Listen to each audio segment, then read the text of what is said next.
Gilles Finkelstein, bonjour. Bonjour.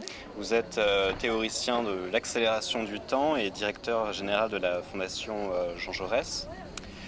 Première question, en quoi peut-on parler d'une accélération du temps et quels en sont ses déterminants?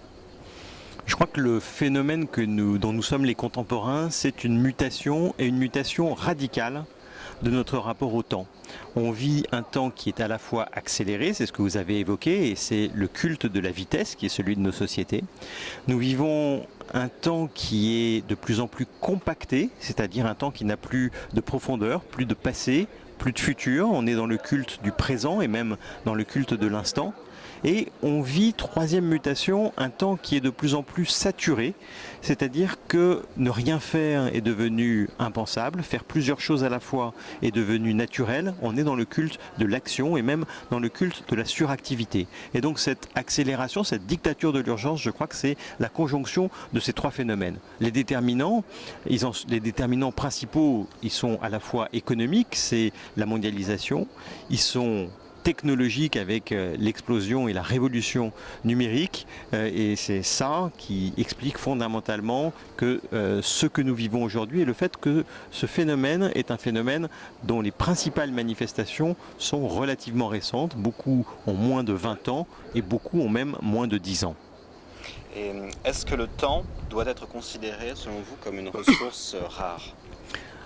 Le temps, et nous sommes à la fois égaux et très inégaux face au temps, c'est la seule ressource dont chacun dispose. On en dispose de manière différente puisque par exemple les espérances de vie dans les différents pays et entre les différents pays sont très différentes et c'est une ressource rare parce qu'on vit dans cette situation un peu paradoxale où on a bien davantage de temps que n'en avaient nos ancêtres. Pour vous donner simplement une illustration, quand on regarde le temps dont un individu disposait il y a un siècle sur l'ensemble de sa vie, hors du temps de sommeil et du temps de travail, il avait 100 000 heures disponibles.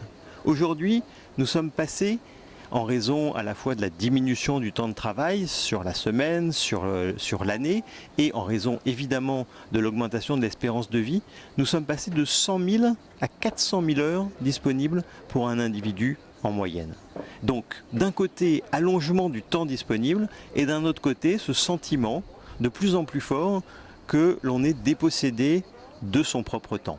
Et alors, dernière question, d'où vient la frustration de cette dépossession face au temps?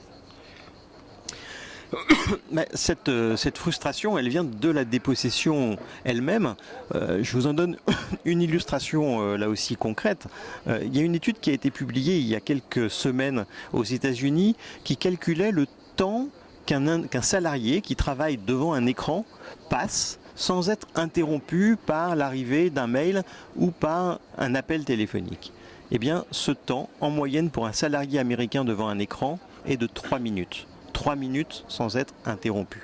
Et ce sentiment très étrange que beaucoup de gens ont éprouvé à la fin d'une journée de travail, d'avoir été à la fois débordé, de ne pas s'être arrêté un instant, et le sentiment en même temps de ne rien avoir fait ou de ne même plus savoir ce que l'on a fait exactement. Et donc cette frustration, elle est dans cette tension-là entre des exigences qui sont de productivité de plus en plus fortes et le sentiment de ne plus être maître de son temps.